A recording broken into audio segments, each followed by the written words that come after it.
Maka yang kita akan bicarakan adalah suratul insan al-batinah, gambaran manusia batin. Kalau bicara akhlak yang telah ditetapkan oleh BUMN ini, para ulama menyebutkan ada 4 akar akhlak yang mulia. 4. Yang pertama, mereka menyebutkan asy-syaja'ah, keberanian.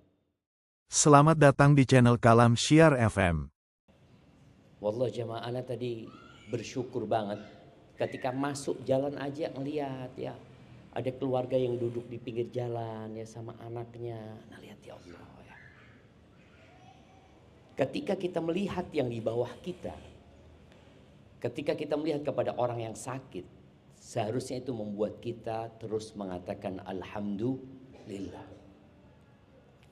Tapi kalau ternyata kita berada di tempat yang memotivasi kita untuk bersyukur, tapi ternyata kita nggak bersyukur, pulang kerja ngeluh, ya, ngobrol sama temannya mengeluh, seakan-akan Allah tidak memberikan nikmat kepada kita. Ingat, Allah Azza wa Jalla mengatakan la in syakartum la azidannakum. Kalau kalian bersyukur pasti aku tambahkan. Wala in kafartum, tapi kalau kalian kufur, tidak mensyukuri nikmat yang Allah berikan, boleh jadi dengan mengeluh, boleh jadi dengan berburuk sangka kepada Allah Azza wa Jalla, tidak menerima dengan apa yang Allah berikan, maka azab Allah itu pedih. Jamaah rahimakumullah, berbicara tentang akhlak saat bekerja. Sejatinya muslim itu dimanapun sama saja. Tidak ada bedanya seorang muslim ketika di dalam rumah, seorang muslim ketika di luar rumah, ketika di tempat kerja, akhlak dia tetap satu. Karena muslim itu bukan bunglon. Yang kalau dia di tempat hijau dia berwarna hijau, ketika dia di tempat coklat dia berwarna coklat. Enggak. Itu orang-orang munafikin. Yang Nabi SAW mengatakan syarrun nas, orang yang paling buruk itu dzul wajhain, yang punya 2 muka. Itu orang yang paling jahat sebenarnya. Dia pura-pura baik saja, tapi ternyata dia menyimpan sesuatu yang Allah tahu apa yang dia simpan.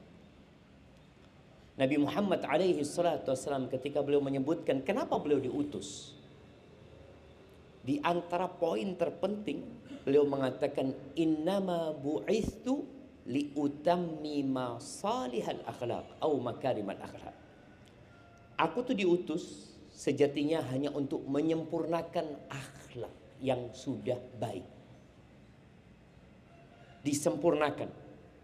Yang bengkok diluruskan, yang baik disempurnakan. Itu diutusnya Nabi SAW. Dan kalau bicara akhlak, akhlak itu ada 2. Ada akhlak antara kita dengan Tuhan kita, dan akhlak antara kita dengan ciptaan Tuhan kita. Ada al-Khaliq, bagaimana akhlak kita kepada yang telah memberikan segalanya kepada kita. Ya, antum di rumah sakit melihat ya, ada orang yang keluar dari rumah sakit kakinya sudah nggak ada karena diamputasi. Ada orang yang keluar dari rumah sakit matanya sudah tidak bisa melihat kembali. Dan rumah sakit tidak bisa mengembalikan itu, karena dia tahu bahwa itu hanyalah pemberian Sang Pencipta. Bagaimana akhlak kita sama Allah Azza wa Jalla. Terus yang kedua berkaitan dengan akhlak kita bersama ciptaan Allah ini banyak. Kalau mau dirinci lagi, akhlak kita sama orang tua, akhlak kita sama anak-anak kita, akhlak suami kepada istri, kepada tetangga, kepada kerabat, kepada anak yatim. Ada banyak sekali yang kalau kita belajar satu saja tentang akhlak kita bergaul dengan manusia sebenarnya cukup. Nabi SAW mengatakan, Innallaha katabal ihsan ala kulli syai. Sesungguhnya Allah memerintahkan al-ihsan, berbuat baik, itu atas segala sesuatu. Sampai beliau mengatakan, memberikan contoh kepada para sahabatnya, idza dzabhtum fa ahsinul dzibha wa idza qataltum fa ahsinul qitlah. Kalau kalian harus membunuh, bunuhlah dengan cara yang paling baik. Bicara membunuh ini ya membunuh binatang-binatang yang berbahaya. Tikus. Boleh nggak kita bunuh tikus ya? Boleh, bahkan disuruh dibunuh. Tikus dibunuh. Kalajengking dibunuh.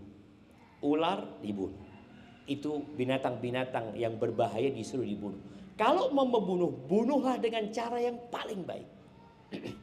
Kalau bisa sekali pukul mati, itu yang paling utama.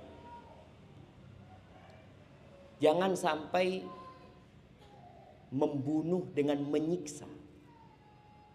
Ada orang bunuh tikus dengan dibakar. Boleh nggak? Nggak boleh.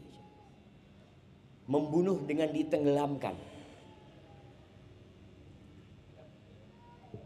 Nyiksa nggak? Nyiksa. Matinya nggak langsung mati.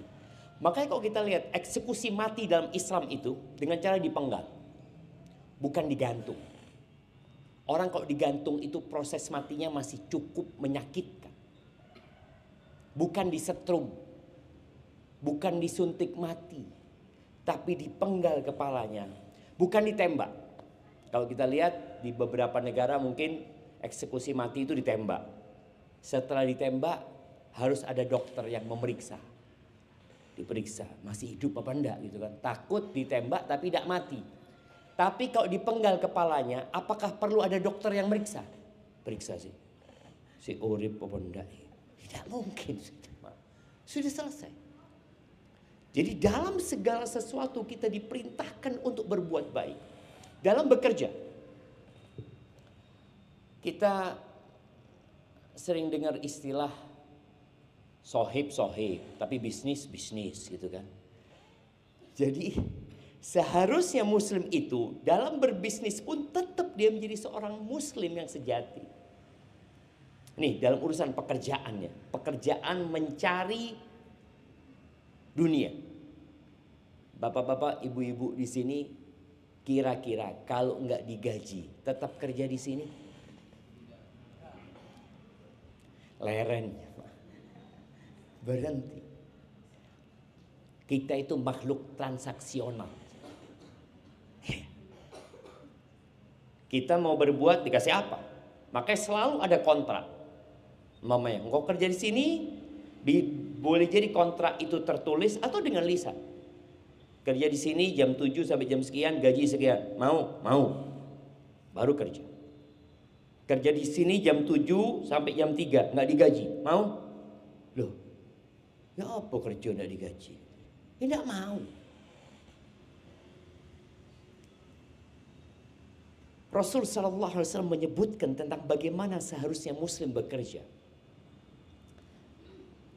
Innallaha yuhibbu idza amila ahadukum amalan ayyutqinahu. Sesungguhnya Allah itu mencintai apabila seorang melakukan pekerjaan menyempurnakan pekerjaannya. Jadi bukan asal-asalan bekerja. Sebagian orang, anak kenal beberapa orang itu, dia bekerja di sebuah tempat hanya sekedar untuk batu loncatan. Oke, nggak apa-apa. Tapi pada saat engkau kerja di sana, sempurnakan pekerjaanmu. Walaupun engkau nggak akan lama di situ. Engkau nggak akan berpikir cari karir di situ. Engkau tidak berpikir untuk naik jabatanmu di situ. Ana cuma batu loncatan, Ustaz. Ana kepingin ke tempat itu dan sedang melamar kerja di tempat itu. Tapi tolong sempurnakan. Bukan karena tempat kerjanya, tapi karena Allah akan cinta sama kita. Dan Allah kalau sudah cinta, kira-kira Nih kalau jamaah pegawai di rumah sakit dicintai sama direktur. Kalau mau izin gampang apa enggak? Pak, mungkin Bu Direktur ngomong enggak usah datang, WA saja. Iya, WA saja. Kenapa? Sudah ini orang ini bagus, orang ini kerjanya. Nggak ada masalah. Bagaimana kalau yang cinta sama antum Pak Prabowo? Presiden. Kira-kira kalau antum mau naik jabatan di sini, adakah yang mungkin menghalangi antum di tempat ini? Antum tinggal WA, Pak D. Ana kok udah enak di posisi ini ya, ana minta ini. Oh tenang, siap, panggil ajudan, naik. Itu kalau sudah cinta. Gimana kalau yang cinta sama antum itu Allah? Yang punya langit 7 lapis. Yang punya bumi dan isinya. Yang kalau Allah hendak memberikan sesuatu, Allah hanya tinggal mengatakan kun, jadi. Kun fayakun. Tapi proses menuju ke sana perlu berjuang. Untuk mendapatkan cinta itu tidak hanya dengan berdoa dan memohon, tidak dengan duduk santai, tapi perlu pengorbanan. Nabi Ibrahim dicintai Allah Azza wa Jalla. Perjuangan beliau ya. Bagaimana Allah memberikan ujian kepada Nabi Ibrahim, dibakar. Kalau kita baca ceritanya secara detail, kaumnya itu membangun gedung. Kalau kita bicara tungku, mereka bangun tungku yang besar sekali. Kemudian dikasih kayu bakar sama mereka. Di situ mereka hendak membakar Nabi Ibrahim. Tapi ternyata setelah kayu itu dibakar, mereka tidak bisa meletakkan Nabi Ibrahim. Karena panasnya api itu mencapai jarak yang cukup jauh. Akhirnya iblis mewahyukan kepada mereka untuk bikin manjanik, alat pelontar. Nabi Ibrahim ditelanjangi di sana. Diletakkan di atas tempat pelontar itu lalu dilemparkan menuju api. Malaikat Jibril datang.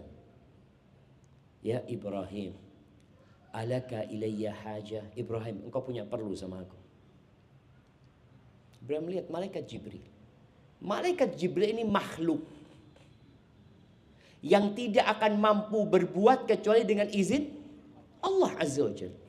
Maka Nabi Ibrahim dalam kondisi yang sangat darurat, beliau mengatakan amma ilaika fala, amma ilallah fana'am. Sama engkau aku nggak ada perlu. Sama Allah aku punya perlu sekarang. Lalu Nabi Ibrahim mengatakan hasbunallahu ni'mal wakil.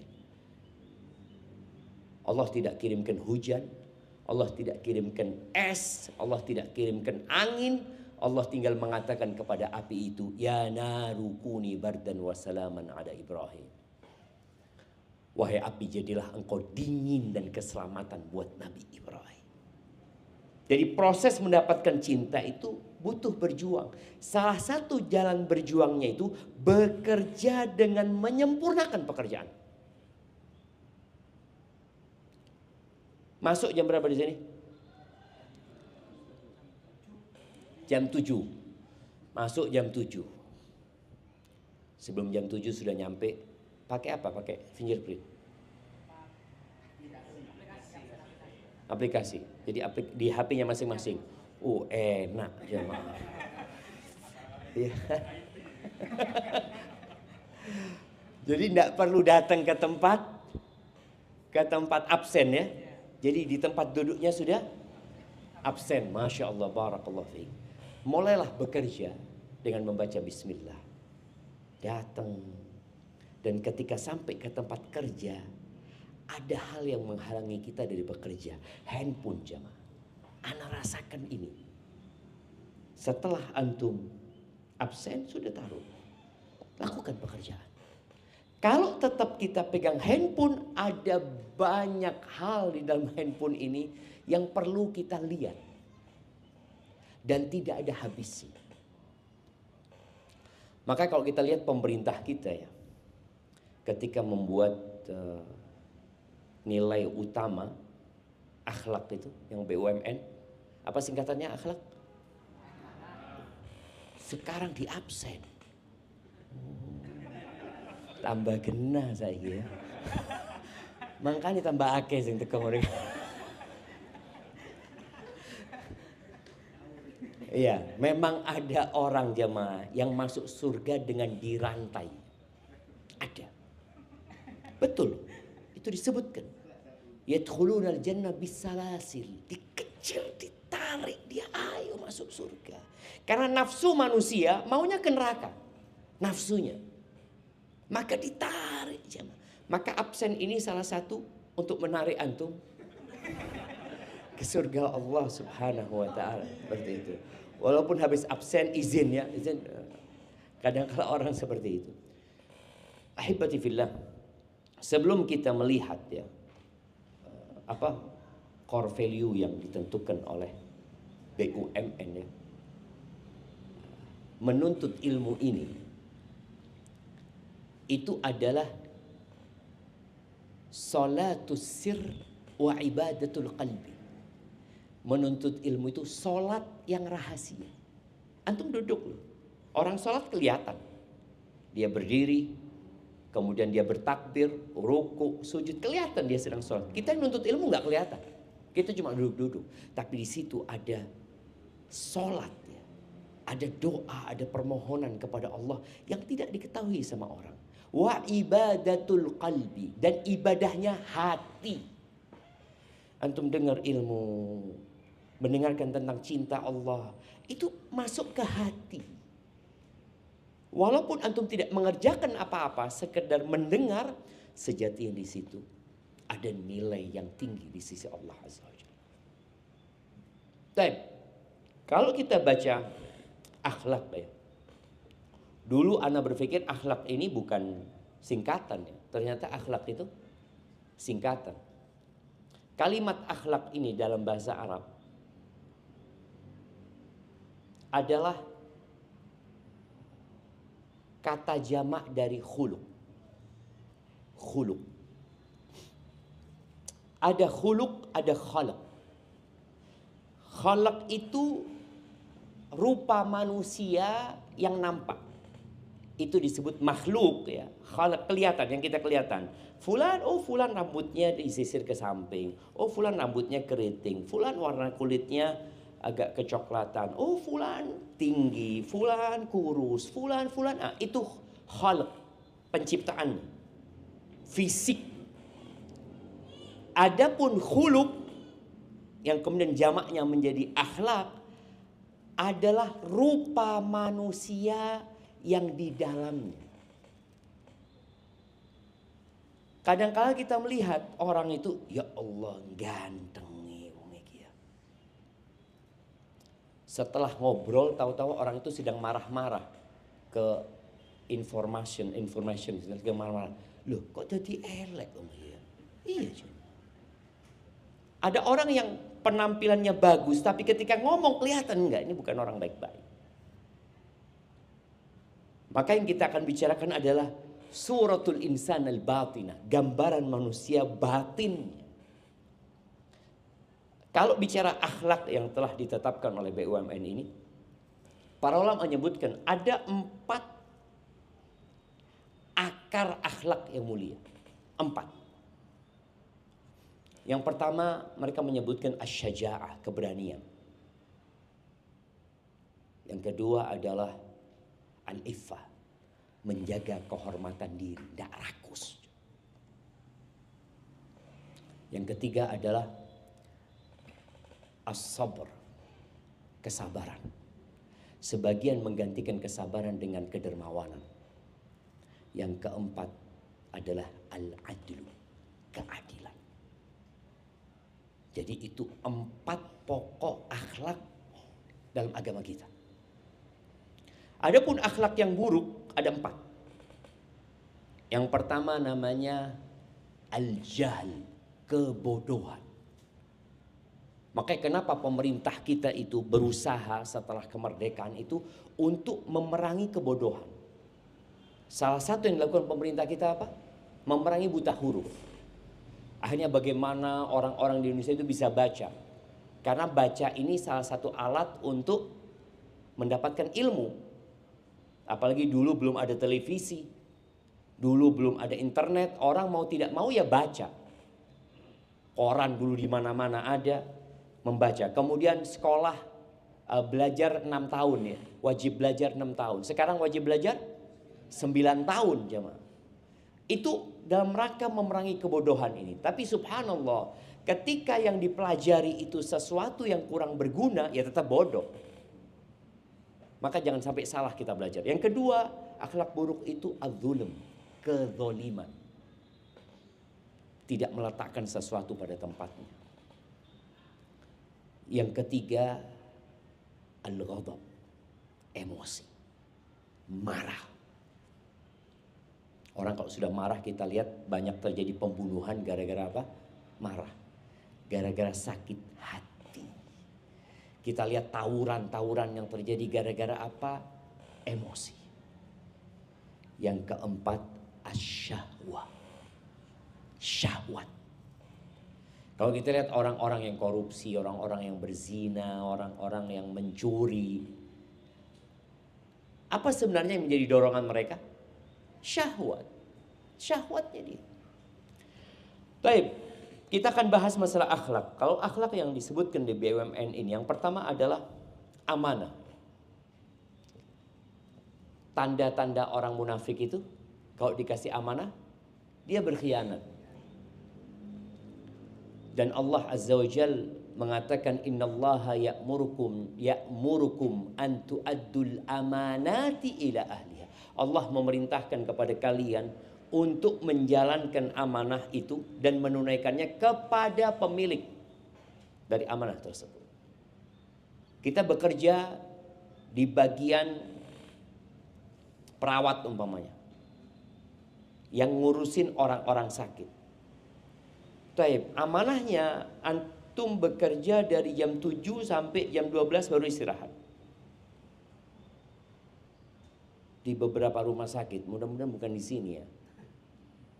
Ana pernah bawa orang tua Ana ke beberapa rumah sakit ya. Ketika kita masuk IGD, itu nggak langsung ditangani. Ana lihat mungkin memang sibuk ya. Akhirnya Ana nunggu. Setelah Ana nunggu, Ana lihat kepada yang bekerja di situ. Semua pegang HP. Ana ngomong, apa mereka sedang absen ya? Semua pegang HP. Dan ternyata memang HP ini membuat kita jadi nggak amanah. Karena tatkala kita bekerja, kita itu sejatinya ada kontrak kerja, waktu dan energi kita itu kita berikan kepada tempat kerja kita dan kita dapat gaji. Tapi mungkin ke depan nanti ya akan ada satu fase di mana orang yang bekerja HP-nya dititipkan. Kira-kira menurut bapak-bapak gimana? Kalau kerja di rumah sakit ini, pas masuk kerja, absen HP-nya ditaruh di locker. Aman Ustaz, ono komputer. HP-nya disambung sama komputer. WA-nya, telegramnya, ya tetap sama aja gitu. Ini sebuah keniscayaan. Jadi orang mau nggak mau sudah hidup dengan ini. Tapi kita yang seharusnya mengontrol. Dan ketika antum mau buka HP, nasihat ana. Yang pertama antum buka kalau bisa Al-Quran. Bukalah satu ayat paling tidak baca. Insya Allah kita akan buka yang baik-baik. Tapi kalau yang pertama dibuka hiburan, ya terus hiburan. Boleh jadi terus lanjut. Oh iya tunggu sebentar ya. Tunggu sebentar. Akhirnya kita jadi nggak amanah. Ketika kita tidak amanah, boleh jadi gaji yang kita bawa pulang ada yang haram. Ada seorang ustadz ya. Dia juga sebagai perawat. Dia tanya sama ana, Ustadz gimana ana ini ya? Kadangkala ana itu datang jam 7 lewat ya. Karena memang nganter anak sekolah ini dan itu. Apakah waktu yang lewat itu, ana harus kembalikan gaji ana. Sampai dia bertanya seperti itu. Karena memang khawatir kalau ada yang kita bawa pulang itu haram, sebagaimana yang pernah kita bahas, yang haram itu akan mengantarkan kepada yang haram lagi, jemaah. Akhirnya muncul anak-anak yang tidak soleh dan soleha. Jadi berkaitan dengan amanah itu, amanah di waktunya, di energi yang harus kita berikan, ya. Semoga kita bisa amanah. Dengan amanah itu kita akan jadi orang yang diberkahi sama Allah Subhanahu wa taala. Yang kedua, kompeten. Ya, seorang itu harus berkompeten memang. Sejak awal daftar memang sudah ada ujiannya, ada tesnya. Tapi kalau bisa jangan berhenti di situ ilmunya, keahliannya. Tidak ada perintah Allah kepada Nabi alaihi salatu wasallam untuk minta tambahan kecuali tambahan ilmu. Allah mengatakan wa qul rabbi zidni ilman. Wahai Rabbku, tambahkan kepada aku ilmu. Maka jangan sampai antum masuk ke rumah sakit 10 tahun yang lalu sampai hari ini ilmu antum tetap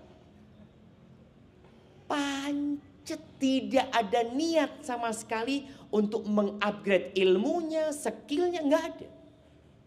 Padahal tujuan tadi antum mengupgrade ilmu untuk menyempurnakan pekerjaan. Dan kalau kita menyempurnakan pekerjaan, kita dapat apa? Dapat cinta Allah Azza wa Jalla. Jadi kadang-kala ada orang memang tidak mengejar karir. Nggak usah anak koyo is pancet kayak gini sudah. Ya sudah. Tapi engkau dapat cinta Allah Azza wa Jalla. Tambah ilmunya. Bagaimana boleh jadi yang bagian komputer, yang bagian apa, dia ikut kursus, ikut ini dan itu. Walaupun mungkin bukan biaya dari rumah sakit, tapi keinginan dia untuk mengupgrade ilmu dia untuk mendapatkan cinta Allah Azza wa Jalla. Maka hendaklah kita semangat untuk melakukan hal itu. Kita punya waktu lebih banyak di luar mungkin daripada di dalam. Dan untuk mengupgrade ilmu itu, handphone kita sudah cukup.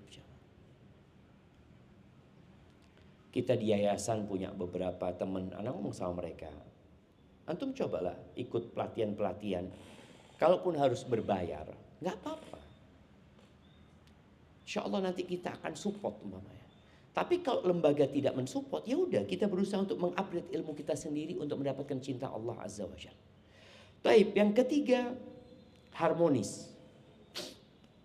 Ya, kalau bicara harmonis ini menjalin hubungan dengan sesama teman sejawat ya.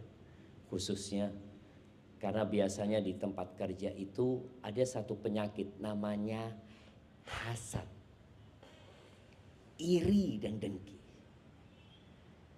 Padahal Rasul sallallahu alaihi wasallam mengatakan la yu'minu ahadukum, tidak beriman seseorang di antara kalian sampai mencintai orang lain seperti mencintai diri dia sendiri.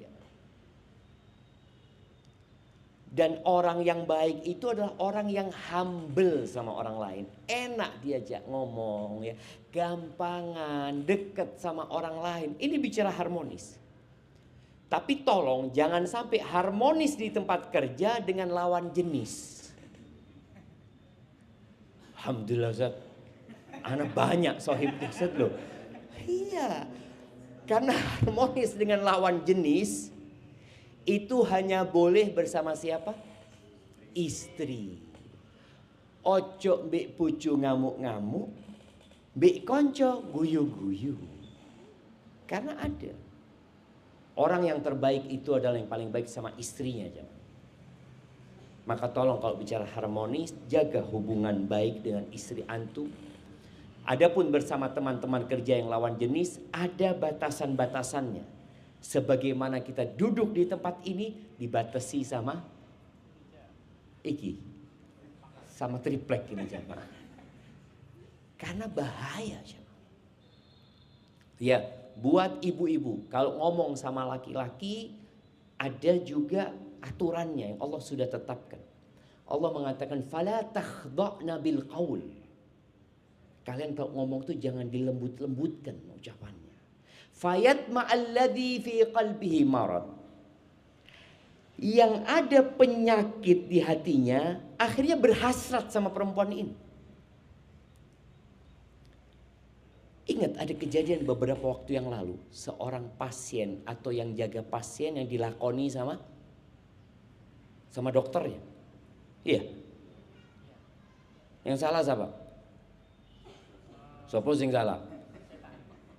Setan salah terus. Setan itu salah terus Pak Jenny. Cuma di sinilah boleh jadi memang jelas yang dilakukan oleh lelaki itu salah. Tapi boleh jadi perempuan ini ngomongnya memang menggoda gitu loh. Maka jangan. Ketika menggoda, digoda marah. Loh ya apa sih? Maka tolong bicara harmonis ini, harmonis itu berhubungan baik. Menjaga hubungan yang baik ya. Kalau bicara menjaga hubungan baik ini, yang tua menyayangi yang junior. Jadi yang senior menyayangi yang junior menghormati yang senior. Dan menebarkan salam. Maka usahakan ketika ketemu Assalamualaikum, Assalamualaikum, Assalamualaikum. Ketemu pasien, masuk ke dalam ruang pasien. Ucapkan Assalamualaikum wallah jamaah. Dicatat sama malaikat 10 kebaikan. Kalau kita Assalamualaikum warahmatullah dicatat 20 kebaikan. Wabarakatuh dicatat 30 kebaikan. Lalu Allah tumbuhkan cinta di antara kita. Assalamualaikum. Maka kemudian senyum. Senyum ini tadi bersama lawan jenis jangan senyum-senyuman. Bahaya. Di pojokan sana ketawa. Ketawa-ketawa diparani sama ini. Didatengin ketika dia. Maka tolong jaga. Apalagi yang sudah punya suami, yang sudah punya istri. Kalau engkau tidak menjaga dirimu di tempat kerja, Allah nggak menjaga istrimu di rumah. Sampai ada ucapan Imam Syafi'i jemaah. Beliau mengatakan, man yazni, barang siapa yang berzina di luar rumahnya dia bayar 1000 dinar. Boleh jadi di rumahnya dizinai gratis, tidak bayar. Maka tolong keharmonisan ini jangan sampai mengantarkan ke sesuatu yang dibenci sama Allah. Bersama kawan-kawan laki-laki ya nggak ada masalah, salaman, kemudian duduk bareng, ngobrol bareng ya, tukar pikiran ya, saling mendoakan, itu termasuk harmonis tadi. Kita saling mendoakan ketika pulang kerja, katakan insya Allah besok ketemu antum dalam kondisi sehat ya, barakallahu fiik. Adalah untuk menjaga keharmonisan itu. Kemudian loyal. Mana yang lebih dicintai sama ibu direktur? Anda mau tanya sama ibu direktur. Mana yang lebih dicintai sama ibu direktur? Pegawai yang pinter apa pegawai yang nurut? Ya ibu. Pegawai yang pinter apa yang nurut? Hah? Sebenarnya kalau kita lihat, yang Allah cintai dari hamba-hambanya itu yang pinter apa yang nurut? Yang nurut. Apa gunanya pinter kalau tidak nurut? Kalau tidak pinter nurut bisa diarahkan. Karena dia patuh. Di sini kalau kita bicara loyal, dia itu benar-benar ingin kebaikan buat tempat kerja dia. Dia taat, dia patuh ya. Makanya kalau kita lihat Bapak Prabowo lah sebagai presiden, dia akan mencari orang-orang dekat dia bukan yang pinter saja, tapi yang loyal. Bicara loyal ini adalah patuh dan nurut. Maka tolong tumbuhkan di diri kita kecintaan kepada tempat kerja kita. Lalu kita di sana akan membesarkan bersama-sama. Umpamanya anak-anak sebagai dosen di STD Imam Syafi'i. Selalu kita punya ketua mengatakan STDI adalah kita adalah STDI. Untuk menumbuhkan loyalitas. Bahasa batu loncatan itu nggak ada masalah. ketika memang antum nanti mau pindah ya. Tapi pada saat ada di tempat itu, tolong antum loyal. Dan loyalitas inilah yang akan membuat tempat ini jadi lebih indah. Pernahkah antum mendoakan rumah sakit ini? Jamaah, sebagai bentuk loyalitas kita ya. Pernah antum doakan, ya Allah mudah-mudahan Bu Direktur dijaga sama Allah. Mudah-mudahan jajarannya sehat-sehat semua. Mudah-mudahan mereka jadi orang-orang yang dermawan. Mudah-mudahan kita liburnya ditambah. Amin. Artinya antum pernah nggak mendoakan tempat kerja kita? Sebagian kita tidak pernah mendoakan atasannya. Yang ada ribain atasannya. Yang ada kita ngomongin atasan kita. Aduh, ini dan itu. Apa nggak bisa antum mendoakan atasan antum? Kalau bicara dia berbuat salah, loh siapa yang tidak berbuat salah di muka bumi ini? Semua berbuat salah. Maka bentuk loyalitas kita ingin kebaikan. Kita nggak bisa ngomong, oke anda doakan. Maka doa ini adalah senjata yang paling ampuh yang kadang-kadang kita remehkan. Maka tolong doakan sebagai bentuk loyalitas kita. Kemudian adaptif ya. Ya, kita tahu kenapa Nokia akhirnya tutup. Karena dia tidak mengikuti perkembangan. Karena dia terpedaya dengan nama besar Nokia. Tahu-tahu muncul BlackBerry. Nokia tetap Nokia. Muncul Android, muncul iOS semuanya. Tutup jamaah. Antum pun seperti itu. Ketika antum tidak pandai beradaptasi itu dengan semuanya ya. Beradaptasi dengan teman-teman kerja kita, itu mungkin yang tadi kita bicara harmonis di situ, beradaptasi dengan teknologi ya. Dan boleh jadi suatu saat nanti semua diganti sama robot. Dulu pegawai yang biasa di pintu tol sudah nggak ada lagi. Kita tinggal tap, selesai. Dulu pegawai di beberapa tempat ya, yang mungkin mencatat orang-orang yang datang, nanti suatu saat itu nggak dibutuhkan lagi. Maka bicara adaptif ini jangan lupa tadi kompetensi antum harus terus di-upgrade. Melihat kondisi yang ada. Maka jangan sampai rumah sakit ini ketinggalan. Beberapa rumah sakit sudah nggak beli alat lagi ya, nak lihat. Tapi mereka sewa ya.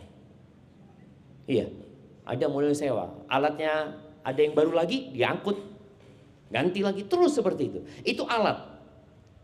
Manusianya pun bisa diganti. Hanya saja memang kalau yang di sini nih PNS semua. Bukan. Swasta jadi. Loh ya apa sih? BUMN itu swasta pemerintah. Tuh. Jadi tidak dapat pensiunan. Dapat. Oh, sama PNS kalau gitu. Bedanya apa? Apa bedanya? Oh, departemennya saja, tapi secara penggajian apa ini semua. Nah, ada orang-orang yang kadang kala, kenapa dia nggak upgrade? Karena dia mengatakan aku di sini nggak akan dipecat, Ustaz. Kenapa? Saya sudah, nah, tadi kalau bicara PNS, sudah PNS, tapi kalau yang pegawai kontrak ya ini itu masih ada kekhawatiran. Maka tolong adaptif tetap dilakukan untuk mendapat apa cinta Allah tadi yang kita bicarakan. Allah itu suka dengan hamba yang ketika bekerja menyempurnakan pekerjaan. Nggak setengah-setengah dia kerja. Dan itu akan jadi pahala kita. Jadi jangan pikir sholat aja yang dapat pahala. Kita bekerja pun dapat pahala. Ketika kita meniatkan tadi lillahi ta'ala dan menyempurnakan pekerjaan kita. Yang terakhir, kanya akhlak ini adalah kolaboratif. Jadi memang nggak bisa kita kerja sendirian. Nggak bisa. Kita harus kerja sama ya. Dan ana yakin kalau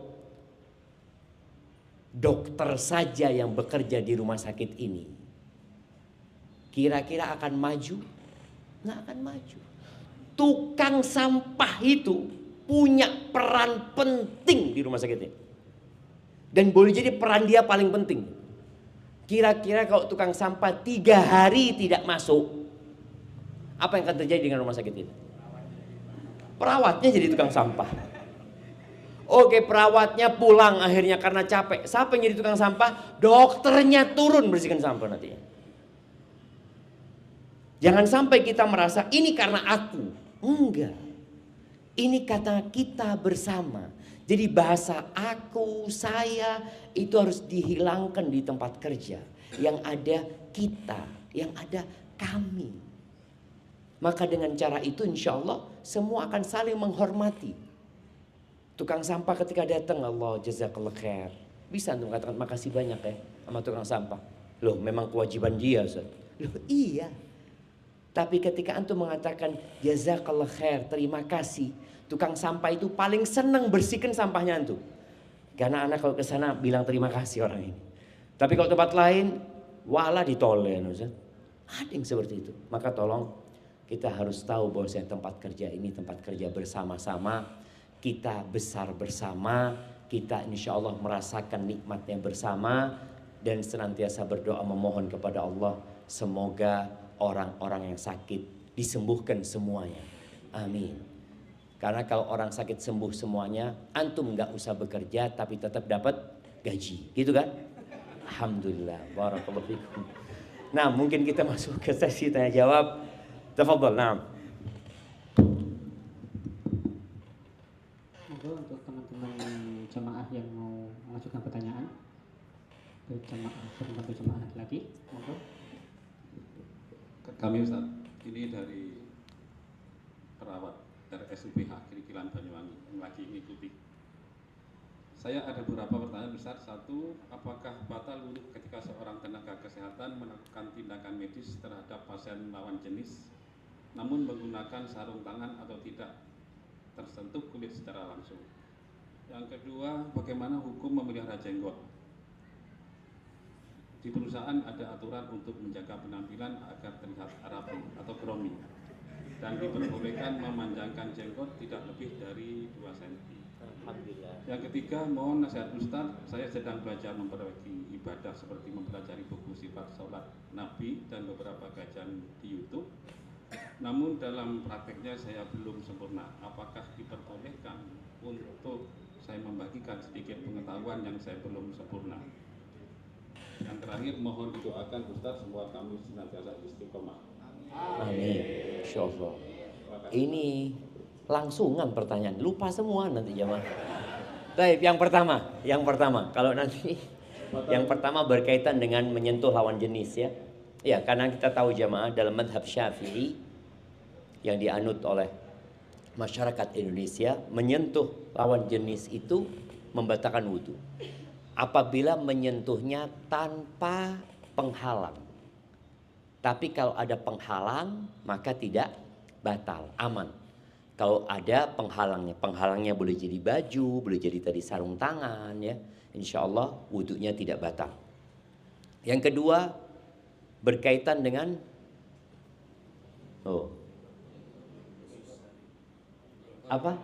jenggot. Iya.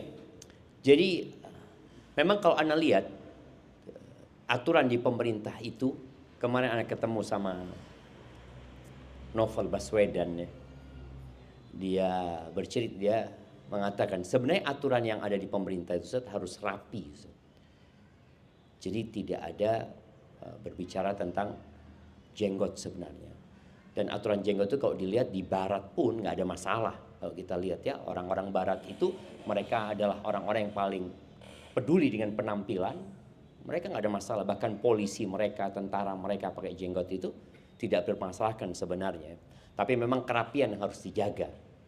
Bagaimana seorang muslim itu pakaiannya, penampilannya rapi. Rasul Shallallahu Alaihi Wasallam beliau berjenggot dan jenggotnya beliau memenuhi dadanya. Nabi Isa alaihi salam yang dikenal Yesus ya, Yesus, beliau adalah nabi utusan Allah Azza wa Jalla. Dan beliau berjenggot, tidak ada masalah. Kalau kita melihat ada perubahan budaya yang akhirnya menganggap jenggot itu tidak rapi. Kalau kita melihat Presiden Amerika pertama, siapa namanya? George Washington. Jenggotan. Presiden Amerika. Tidak ada masalah. Setelah George Washington. Kalau kita melihat tadi ada perubahan budaya sebenarnya. Yang akhirnya memandang jenggot itu tidak rapi, tidak bersih. Padahal dulu tidak ada masalah gitu loh. Dan kalau kita lihat jenggot ini sunnahnya para nabi. Jadi semua nabi itu berjenggot. Sejak Nabi Adam, Nabi Ibrahim, Nabi Musa. Maka kalau kita lihat ceritanya Nabi Musa ketika marah sama Nabi Harun. Apa yang dilakukan Nabi Musa? Menarik jenggotnya Nabi Harun. Ditarik jenggotnya Nabi Harun. Maka ini yang harus kita lakukan sekarang. Bagaimana memberikan pemahaman bahwasanya jenggot itu adalah sunnah Rasul Sallallahu Alaihi Wasallam. Bahkan termasuk fitrah ya. Laki-laki dan wanita itu, laki-laki kalau pakai jenggot itu kelihatan maco. Perempuan enggak. Makanya tapi ada orang yang ingin bersih. Karena tadi budaya yang dikatakan ini bersih. Kalau ada jenggotnya itu kayak apa maksudnya? Risih ya. Kadang-kala teman-teman bagi ana komentar orang-orang ya. Ini jenggotnya Ustadz kok besar banget gitu dia. Takut gitu. Bahkan ana pernah ngisi kajian di Jember ini. Khutbah nikah ya. Di rumahnya kawan abah ana. Setelah itu kawan abana datang ketemu abana ngatakan, Riz ganti tahu orang-orang ketika anak itu datang kata, lu teroris teko. Jadi karena di framing jenggot itu sudah teroris. Jadi orang males jenggotan gitu. Padahal itu sunnah Nabi SAW. Kalau tadi katakan perusahaan memperbolehkan 2 cm, alhamdulillah. Berarti perusahaannya masih baik lah. Masih baik lah. Karena ada yang sama sekali tidak membolehkan. Oke, yang ketiga. Oke, belajar di YouTube ya. Ingat teman-teman yang belajar ini, belajar itu ada tahapan-tahapannya. Kemudian ketika kita menyampaikan kepada saudara kita, maka sampaikan rujukannya. Saya baca di sini, saya dengar di sini. Sehingga tidak terkesan kita menggurui. Boleh jadi kita baca buku, ternyata bacaan kita salah. Maksudnya salah itu salah memahami. Bukunya benar, hadisnya Sahih Bukhari, tapi ternyata anak salah memahaminya.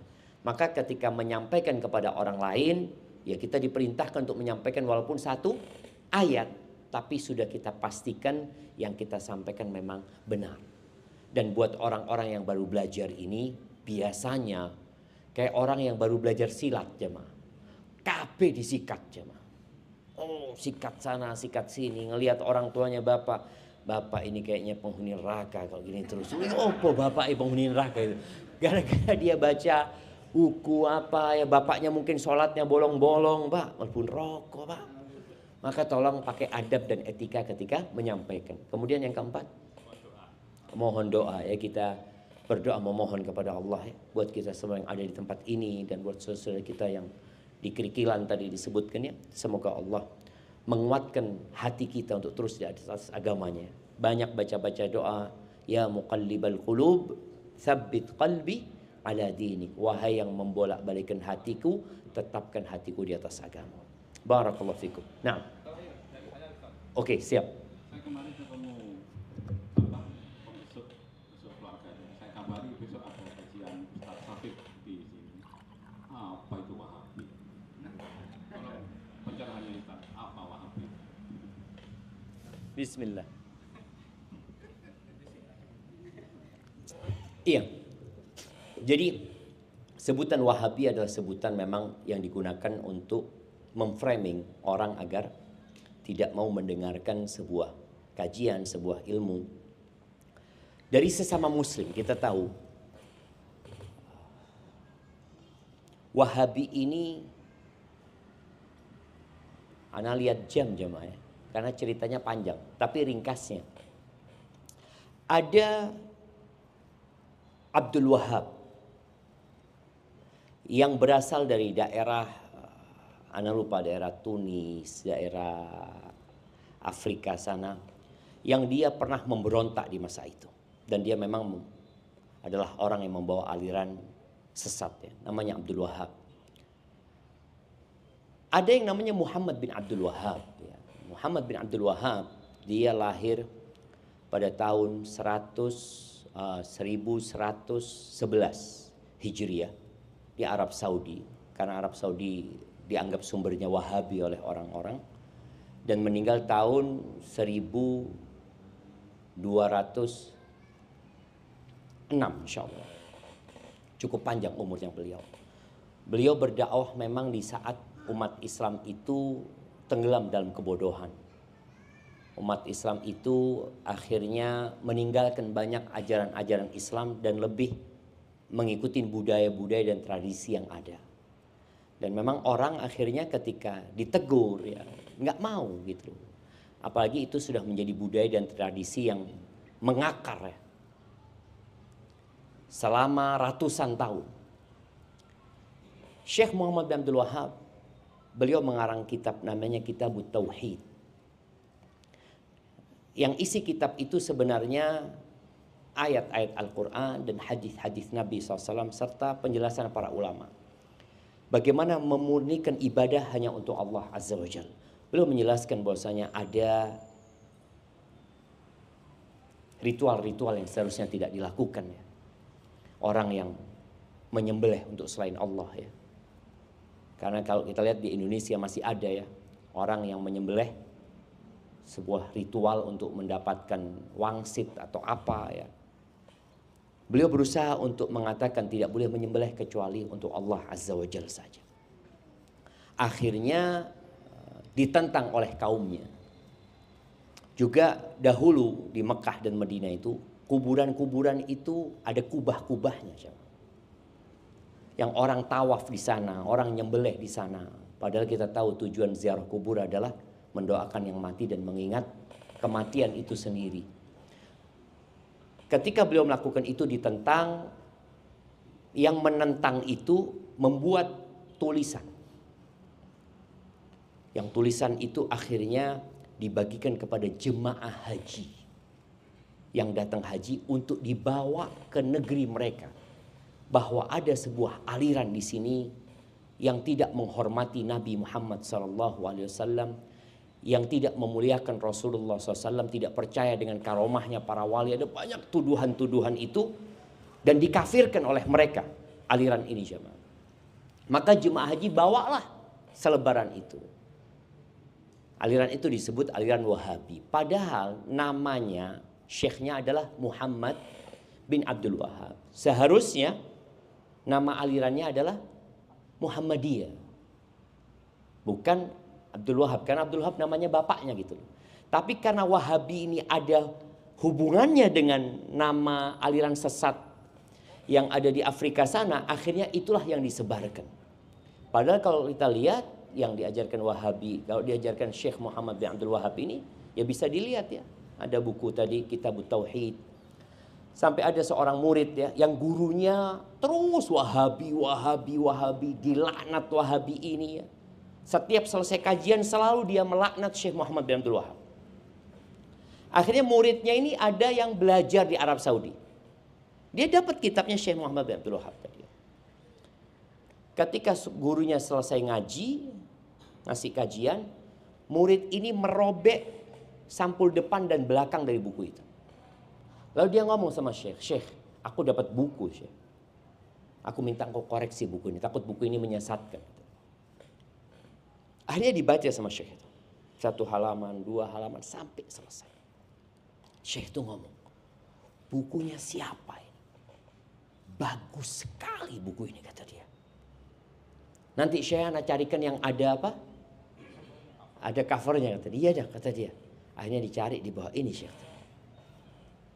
Muhammad bin Abdul Wahab kata dia. Iya Syekh. Yang setiap selesai kajian kau laknat dia kata dia. Dia mengatakan zalim kita nih jamaah. Akhirnya setiap selesai kajian dia doakan. Kalau bicara manusia, ya manusia mesti punya salah jamaah. Jadi nggak ada yang maksum gitu. Kalau mungkin ada pendapat-pendapat beliau yang kurang tepat, wajar. Karena beliau manusia biasa. Maka bagaimana kita menghukumi orang itu dengan berhati-hati. Karena jangan sampai orang itu menjadi lawan kita di depan Allah pada hari kiamat nantinya. Karena kita menjelek-jelekkan dia. Dan ana minta maaf kalau mungkin ada yang ana sampaikan salah, silahkan ditegur jamaah. Nah, Ustadz salah itu kurang tepat Ustadz umpamanya. Contoh tadi ya, bicara menyentuh wanita. Dalam mazhab Syafi'i membatalkan wudhu.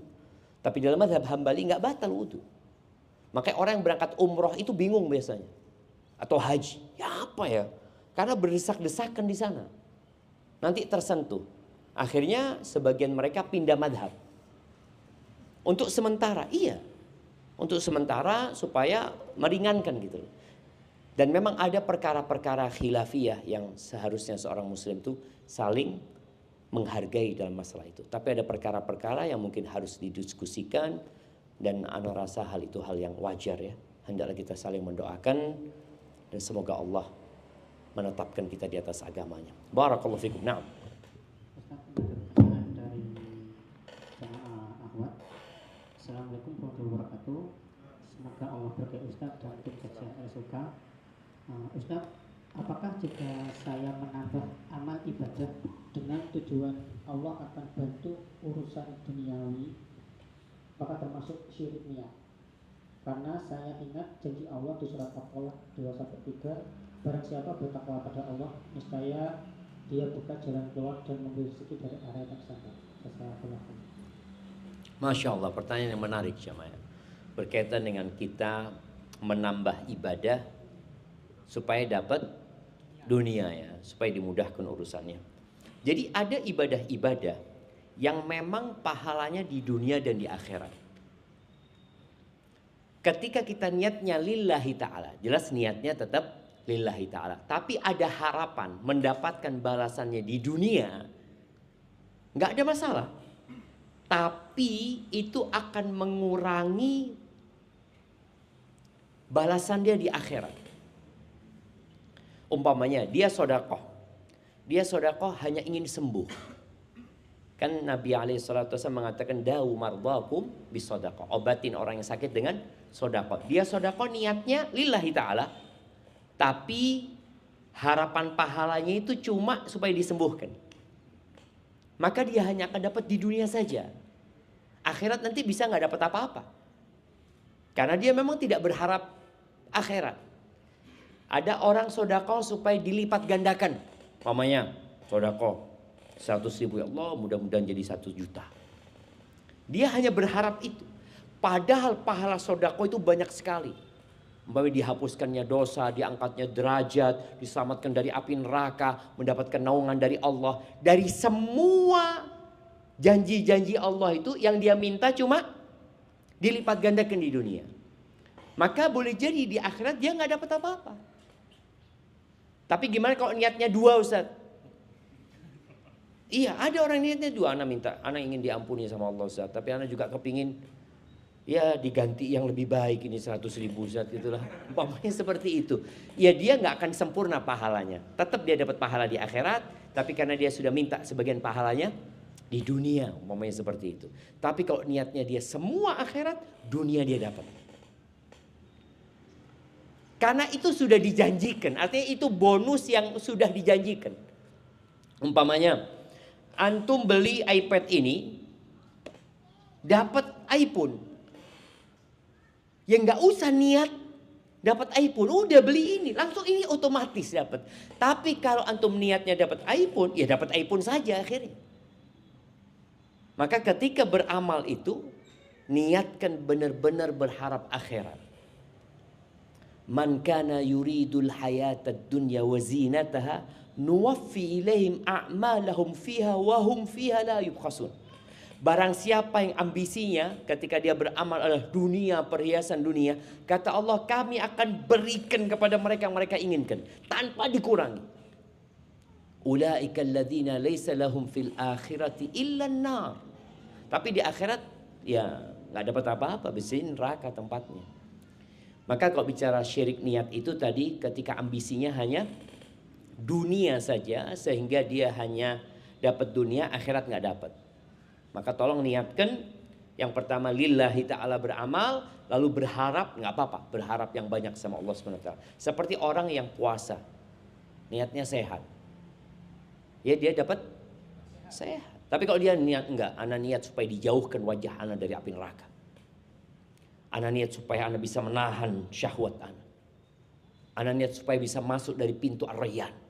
Ada, ana niat bagaimana nanti ketika ana lewat sirat, puasa ana datang memberikan syafaat. Terus niat dia itu. Maka berbeda dengan yang niatnya cuma ingin sehat. Barakallahu fikum. Ada pertanyaan lagi karena sudah 8:30 ini. Monggo.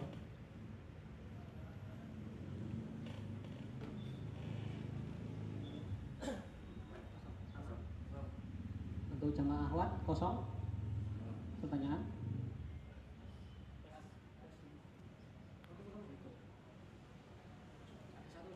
Siap.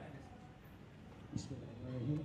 Assalamualaikum warahmatullahi wabarakatuh, Ustaz. Waalaikumsalam warahmatullahi wabarakatuh. Perkenalkan, nama saya Faiz. Ahlan wa sahlan. Jadi yang mau saya tanyakan itu terkait pekerjaan ya. Saya sudah menghindari dan keluar dari bank serta pekerjaan kontraktor ya. Terus bekerja di supplier, sekarang supplier di sini. Nah, tapi dalam perjalanan itu seperti istri ini kayak nusus dan kurang bersyukur. Nah, dulu kan enak gitu loh. Oke. Itu menghadapinya itu seperti apa? Bagaimana menghadapi istri? Allahu Akbar. Waalaikumsalam warahmatullahi wabarakatuh. Iya. Jemaah kemarin ana ikut pelatihan Serdos di Surabaya. Salah satu nasihat dari Kopertes itu, dia mengatakan tolong kalau yang SK Serdosnya turun jangan ganti pasangan. Pesannya seperti itu. Karena ternyata memang banyak yang Serdos kemudian bercerai ya.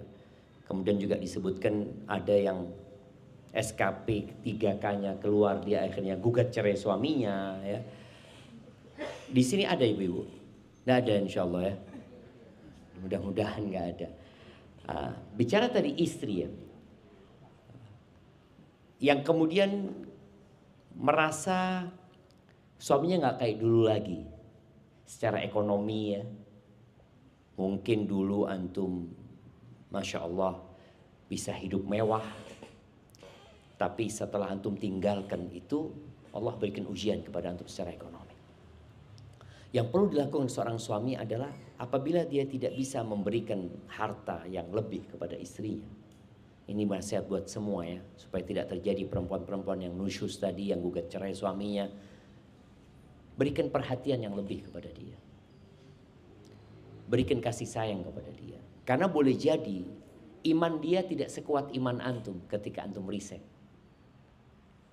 Dia tidak siap. Atau boleh jadi keluarga dia juga tidak mendukung. Ana pernah dapat seorang ya pekerja di bank ribawi ya. Ketika dia mau keluar ditentang sama ibunya dan istri. Ditentang mati-matian. Akhirnya dia resign. Setelah dia resign, dia tiap hari keluar dari rumahnya itu pakai seragam kerjanya dia. Padahal kerjanya sudah Gojek online, bukan Gojek online ya, apa? Nge-Grab dia pada waktu itu. Supaya menjaga keluarga ini. Karena dia melihat seragam itu sudah tenang gitu. Karena berpikir ketika orang bekerja di sebuah tempat yang gajinya sudah pasti, yang enak, oh itu ada jaminan buat mereka. Padahal rizki itu di tangan Allah Azza wa Jalla. Dan rizki yang nikmat adalah rizki yang halal dan mengantarkan kepada yang halal. Maka tugas antum ketika mendapatkan istri yang seperti itu sabar. Proses itu harus dilewati. Antum perlu duduk sama istri, ngaji bareng, ya, menguatkan imannya dia. Ajak ziarah kubur untuk mengingat kematian. Ya. Ajak dia ke tempat-tempat musibah supaya dia bersyukur. Ya. Soalnya dia kan membandingkan hidup sekarang dengan hidup yang dulu. Supaya dia melihat ada orang-orang yang lebih parah hidupnya. yang lebih susah daripada kita masih bisa hidup gitu loh. Maka itu mungkin yang perlu dilakukan sambil terus didoakan. Tapi intinya antum harus bersabar dalam proses itu. Dan semoga kesabaran antum menjadikan istri antum jadi istri yang soleha, istri yang nurut sama suaminya. Dan buat ibu-ibu ya, hal yang paling menyakitkan suami itu kalau tidak dihargai. Betul bapak-bapak? Dengarkan ibu-ibu ya. Barakallahu fiha. Ada pertanyaan lagi? Kalau nggak itu pertanyaan terakhir Ustaz. Ada pertanyaan bahwa begini Ustaz.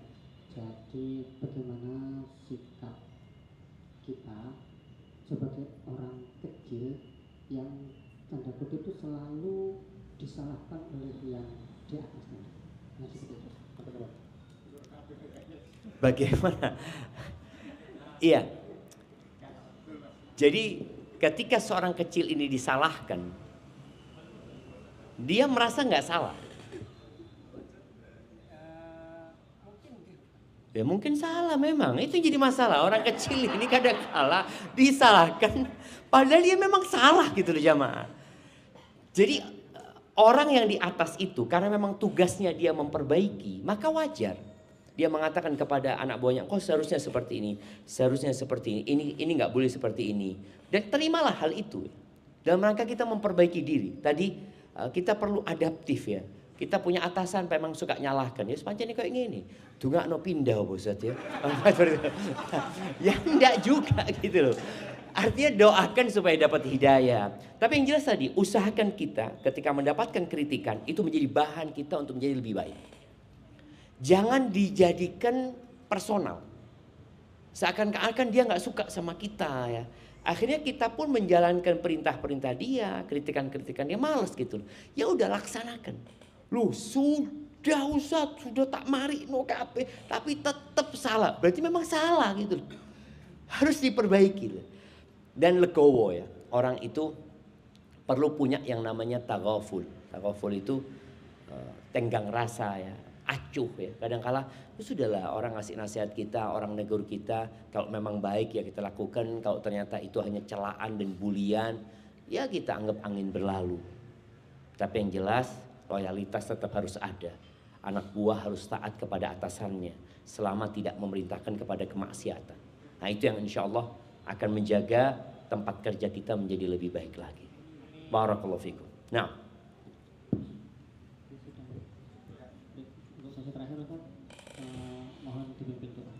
Barakallahu fikum. Nah jemaah, kembali kita membaca doa yang biasa dibaca Nabi SAW bersama para sahabatnya ketika beliau bermajlis. Beliau berdoa mengatakan, Allahumma qsim lana min khasyatika ma tahulu bihi bainana wa baina ma'asi wa min ta'atika ma tuballighuna bihi jannatak wa min al-yaqini ma tuhawwinu bihi alaina masa'ib ad-dunya wa matti'na bi asma'ina wa absarina wa quwwatina ma ahyaytana waj'alhu al-waritha minna waj'al tha'rana 'ala man zalamana وانصرنا على من عادانا ولا تجعل مصيبتنا في ديننا ولا تجعل الدنيا أكبر همنا ولا مبلغ علمنا ولا تسلط علينا من لا يرحمنا ربنا آتنا في الدنيا حسنة وفي الآخرة حسنة وقنا عذاب النار وسبحان ربك رب العزة عما يصفون وسلام على المرسلين والحمد لله رب العالمين السلام عليكم ورحمة الله وبركاته.